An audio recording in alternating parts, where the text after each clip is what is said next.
कल वज़ीर आज़म भी और आर्मी चीफ की नौजवानों के साथ मुलाकात हुई यूथ के साथ, तो उस पर हम कुछ बात करने जा रहे हैं कि सोशल मीडिया पर प्रोपेगेंडे का मकसद बेयकीनी, अफरा तफरी और मायूसी फैलाना है। पाकिस्तान अपनी खुद मुख्तारी पर कोई समझौता नहीं करेगा। पाकिस्तान है तो हम हैं, बेशक पाकिस्तान नहीं तो हम कुछ भी नहीं। Army chief general Asim Munir ने कल नेशनल यूथ कॉन्फ्रेंस से तारीखी खिताब किया। जी, इसी सारी सूरत हाल पर बात करने के लिए ब्रिगेडियर रिटायर्ड अहमद सईद मिन्हाज साहब इस वक्त हमें ज्वाइन कर चुके हैं। अहमद साहब, बहुत शुक्रिया आपके वक्त के लिए। इस वक्त बड़ी ज़रूरत थी इस तरह के खिताब की, जो कि तारीखी खिताब है, और बहुत सारी बातें जो कि उन्होंने समझाई हैं यूथ को स्पेशली। कैसे देखा आपने?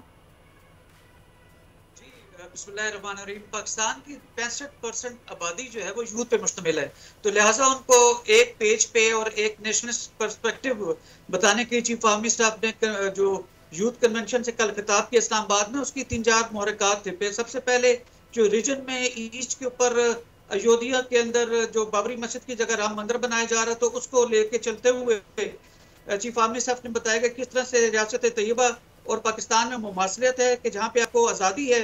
अपने अपने दूसरा जो वेस्ट के ऊपर ईरान ने जो थोड़ी सी जो जहरियत दिखाई थी, उसका जो भरपूर रिस्पांस दिया गया ताकि पाकिस्तान की सालमियत, खुद मुख्तारी और जो आपकी न्यूक्लियर डिटरेंस की वैल्यू उसको मेंटेन रखा जा सके, उसके मुतालिक नौजवानों को जो है वो बताना जरूरी था। नंबर 3, जो भी इलेक्शंस आने वाले हैं उसके हवाले से सोशल मीडिया, जिसको मैं समझता हूँ कि मदर ऑफ ऑल इवल्स का किरदार इस वक्त कर रही है, उसके अंदर बदकिस्मती से ये तासुर फैलाया जा रहा है कि शायद पाकिस्तान में कोई रिग्ड इलेक्शंस होने जा रहे हैं या कोई सिलेक्शन होने जा रही है।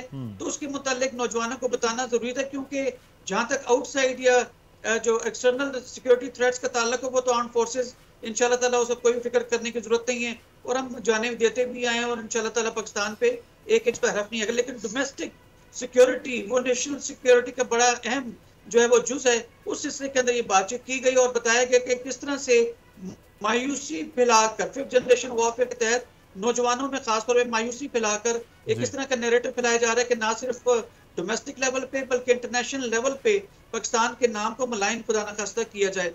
तो लिहाजा भरपूर तरीके से इसको कवर किया गया और बड़े मुश्किल सवाल जो थे नौजवानों के दिमाग में उसको भी एड्रेस किया गया। तो इस तरह से जो आपने जो मोड्स ऑफ कम्युनिकेशन है बेसिकली उसको एस्टेब्लिश किया और जो नौजवानों के दिलों में या ज़हनों में। ब्रिगेडियर साहब, आप खुद एक यूनिवर्सिटी को हेड करते हैं, रोज़ाना आपको बीए यूथ पढ़े लिखे बल्कि नौजवान उनसे वास्ता पड़ता है। अगर हम ये कहें कि जो इस किस्म के प्रोपेगेंडे सोशल मीडिया पे और चल रहे थे, ये मीटिंग यूथ कॉन्फ्रेंस का होना, इंटरैक्ट करना, ये कितना ज़रूरी था इस वक्त जो ये की गई कॉन्फ्रेंस? देखिए, जो चेंज की स्क्रीन, ये मोबाइल हमारे नौजवानों के हाथ में, इसमें सनसनी फैलाने के तमाम ज़राए मौजूद हैं। और आप देखें तो वो भी जो यूट्यूबर्स हैं वहाँ से उनकी रोजी भी शायद लगी हुई है, लेकिन वो जिस तरह से कैप्शंस लगाते हैं, लोग उसमें जाके देखते हैं बगैर किसी तस्दीक के, आगे फिर उसको शेयर भी करते हैं। तो ये जो मिस इन्फॉर्मेशन या डिसइन्फॉर्मेशन की जो एरा है, इसको कंट्रोल करना जरूरी था। अब ये जो रिस्पॉन्सिबिलिटी है कि किस तरह से नौजवानों को, और जो सीनियर हजरात हैं वो भी इसकी रो में बह चुके हैं इस वक्त, उनको मेन धारे में लेकर आना और बताना कि भाई इसको चेक तो करें कि प्रोपेगेंडा क्या है और असल हकीकत क्या है। तो जहाँ तक यूनिवर्सिटीज़ का ताल्लुक है, तो जैसे मेरी यूनिवर्सिटी है उसमें हम जो फैकल्टी मेंबर्स हैं अपने स्टूडेंट्स के साथ हम प्रॉपरली इंटरेक्ट करते हैं, उनको हकीकत जो है वो उनके साथ शेयर करते रहते हैं। एक डिबेट का माहौल ज़रूर यूनिवर्सिटी लेवल पे क्रिएट होता है, लेकिन अल्हम्दुलिल्लाह हम लोगों को सही बताते हैं। इसी तरह बाकी यूनिवर्सिटीज़ को भी रोल अदा करना चाहिए। और मैं समझता हूँ कि सोसाइटी के हिसाब से जो सिविल सोसाइटी है, चले उसको तो छोड़ें, जो घर में बुजुर्ग हैं जिन्होंने पाकिस्तान को बनते देखा और अभी इन हालात के अंदर देख के उनके दिल में पेन है, वो अपने बच्चों को सही जो एस्पेक्ट्स हैं किसी भी खबर के वो ज़रूर बताएं।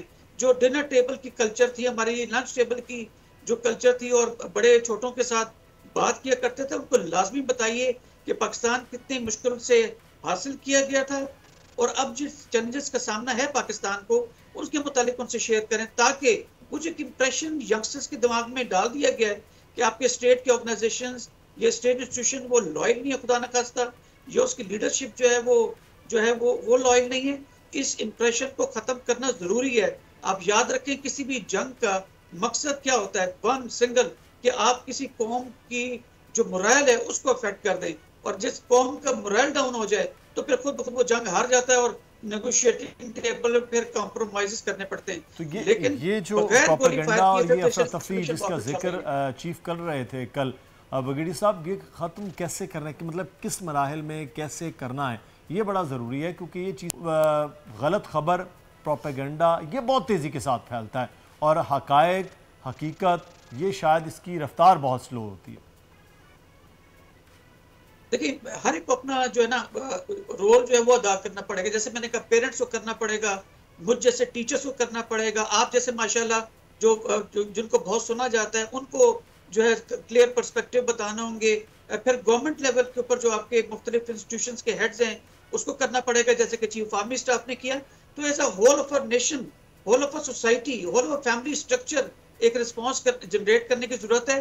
गवर्नमेंट जिस मर्जी पार्टी की, चाहे वो पीपल्स पार्टी की हो, पीटीआई की हो, नून लीग की हो, जेयूएफ की हो, जिसकी जो है वो जिस मर्जी पॉलिटिकल पार्टी की गवर्नमेंट आए, लेकिन एम एक होना चाहिए, पाकिस्तान की सालमियत, उसकी खुद मुख्तारी और उसको आगे लेके जाना। अगर खुदा ना खास्ता आज कौम में मायूसी फैलेगी तो कल तरक्की करना मुश्किल हो जाएगी। सही। अच्छा अहमद साहब, इसमें एक चीज़ ये भी है ना कि देखिए, बाबी जिस तरह चीफ ने खिताब किया, यूथ को समझाया, बताया ये चैलेंज है जिसका हमें मिलकर सामना करना है, इंफरादी तौर पर सबको अपना अपना कंट्रीब्यूशन इसमें करना होगा। लेकिन मेरे ख्याल में ना हुकूमती सतह पर एक कोई ऐसी ऑर्गेनाइजेशन भी बननी चाहिए जो कि कुछ स्क्रूटनी का अमल करे, जो कि एटलीस्ट एक गेट हो कि पता हो कि भाई यहाँ पे चेक एंड बैलेंस होगा। अगर हम कोई ऐसा मवाद सर्कुलेट कर रहे हैं, स्प्रेड करने में हमारा भी किरदार है, तो हमसे भी पूछताछ होगी। इसका होना भी बहुत ज़रूरी है प्रॉपर। देखिए, इसमें भी कोई दो नहीं। आपका जो पैमरा है, पैमरा बेसिकली कि इलेक्ट्रॉनिक मीडिया और जो प्रिंट मीडिया, उसके अंदर जो कोई गलत तहकीकी जो है खबर अगर चलाई जाए तो उसको चेक एंड बैलेंस के अंदर लेकर आता है। लेकिन बदकिस्मती से इस पर सोशल मीडिया को चेक एंड बैलेंस करने के लिए FIA के कुछ मैकेनिज्म जरूर मौजूद हैं। आए दिन हम सुनते भी रहते हैं कि अगर इस तरह की कोई एंटी जो है नेशनल कोई खबर जो बगैर तस्दीक की फैलाई तो हम एक्शन लेंगे, लेकिन उसकी कुछ जामे किस्म की कानून साजी होनी चाहिए, थ्रू जो है पार्लियामेंट होनी चाहिए, जिसको कोर्ट उसको रेटिफाई कराना जरूरी है, ताकि आप इस तरह के तमाम एलिमेंट्स को रोक सकें, सदेबाप कर सकें। आप चाइना में जाएं ना, सऊदी अरब में जाएं, मिडिल ईस्ट में जाएं, इवन अमेरिका और यूके को देखें, बस जो आपकी यूरोपियन यूनियन है वहां पर देखें। आपके सोशल मीडिया पे इस तरह का मवाद आप लेकर तो आए जरा, तो आपकी स्टेट की इंस्टीट्यूशन वहां हरकत में आती हैं। यहाँ तो वो जो आज़ादी राय की जो एक नारा लेके चल रहे हैं उसको आप गलत तरीके से आप उसको चल रहे हैं, बिकॉज जितने यहाँ पे क्लिक्स होते हैं उतने आपको पैसे मिलते हैं। तो लिहाजा जहाँ पे नेशनल सिक्योरिटी और एंटरटेनमेंट के फर्क को जो है मलूज़ खातर रखना चाहिए। जो चीज भी आपकी नेशनल सिक्योरिटी के अगेंस्ट है उसको उसका कला कमा करना चाहिए, उसको रोकना चाहिए। हम एक किस्म के बनाना रिपब्लिक बनते चले जाते हैं, जिसका दिल चाहता है वो उठ के आके चैनल बनाता है और एंटी पाकिस्तान नैरेटिव शुरू कर देता है। उसको जो है वो फर्दर सब्सटेंशिएट करती हैं आपके होस्टाइल इंटेलिजेंस एजेंसीज या आपके रोबोटिक जो आपकी वेबसाइट्स हैं, और आप एक हाइप क्रिएट कर देते हैं किसी नॉन इशू को इशू बनाने के लिए। तो लिहाजा गवर्नमेंट लेवल के ऊपर जो नेक्स्ट गवर्नमेंट जो भी आती है उसको एक जामे किस्म की कानून साजी करने की, सोशल मीडिया को एक रेड दायरा उसके लिए आइडेंटिफाई करना इंतहाई अहम जरूरी है। आज़ादी के हवाले से वगैरह सब ये बड़ी एक अहम पॉइंट है कि आज़ादी जो है वो कोई इस तरह नहीं है कि आप बिल्कुल मादर पदर आज़ाद हो गए और हर चीज़ से आज़ाद वो निकल गए।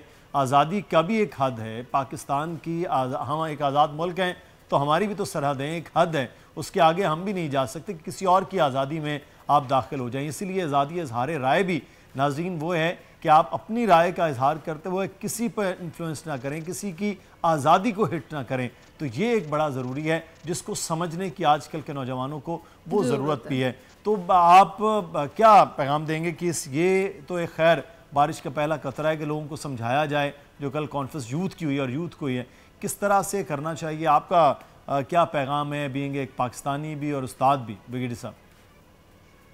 देखिए, मैं अपनी यूनिवर्सिटी में तो बच्चों के साथ जो बात करता हूँ उसी को दोहरा देता हूँ। याद रखें, पाकिस्तान इंतहाई मुश्किलों से इंतहाई कुर्बानियां देने के बाद बना था।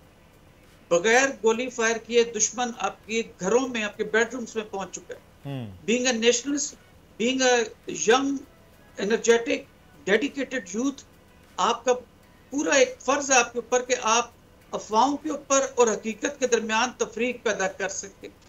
जब तक आप किसी खबर की तहकीक ना कर लें, आगे उसको शेयर ना करें, बिकॉज वो जितने ग्रुप्स में चलता है, जो यंगस्टर्स हैं, जो हमने यूनिवर्सिटी के स्टूडेंट्स को मैं पढ़ा रहा हूँ, चले मैच्योर हैं, वो चीज़ों को समझते हैं, लेकिन स्कूल और कॉलेजेस के बच्चे अगर उनके दिमागों को अब से आप पोल्यूट कर देंगे तो आने वाली जो 20-25 साल के बाद की जनरेशन जो आएगी उसमें चीज़ें लेके चलना या नेशनल पर्सपेक्टिव्स को अपने कौमी जो इंटरेस्ट है उसको लेकर के चलना मुश्किलात पेश आएंगी।